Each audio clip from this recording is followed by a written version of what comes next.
Tucked away in an Evanston basement is a world-famous collection like no other. There's too much to take in at once. The American Toby Jug Museum has more than 8,400 pieces on display in more than 100 cases. A Toby jug is a beer pitcher with a twist. The body of the jug is modeled after a person. There's so many unusual pieces. I mean, there's never been a collection like this. The jugs started as representations of everyday people, but then were later made to resemble recognizable figures. You'll see in the museum an absolute wealth of history in terms of the background, the characters. We've got emperors, we've got showbiz personalities. From presidents and prime ministers to World War leaders, pop culture icons, and even the world's largest Toby jug, standing at 3 feet. I mean, this really is a substantial collection. There's nothing like it in the rest of the world. It's a real labor of love and passion. Steve spent 70 years assembling the collection. Stephen Mullins, that's a Toby jug made in his likeness, was the mastermind behind this collection and wrote multiple books on the subject.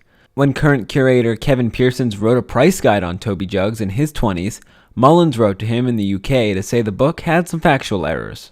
The great 35-year friendship followed thereafter. After Pearson moved to the US, the two partnered. Mullins was in real estate and bought the Evanston condos above the museum, with the intention of storing his Toby jug collection in the 6,000 square foot basement. The museum was the first space in the building to be open and ready.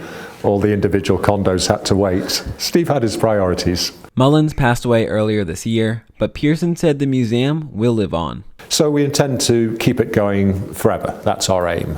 The museum is open 3 days a week, seeing about 8 to 10 visitors each day. Admission is free, but the museum is beginning to encourage donations. You know, we've got something really unique here. It's up to us to promote and publicize it. Pearson said having knowledge of the industry is part of the fun in collecting.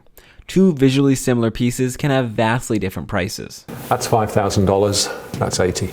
The person you'll see most in the museum? You can see we did a lot of Winston Churchill. You'll find Winston Churchill throughout the museum. Pearson can't pick a favorite, but showed us one he admires. Something to do with his face. It's unusual compared to others.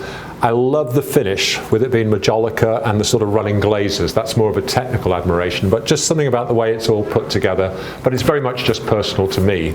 Most people don't give him a second glance. This is quite fantastic. It's quite unusual. We're here to share it. Come along and I'll give you a tour. Andrew Rowan, Northwestern News Network.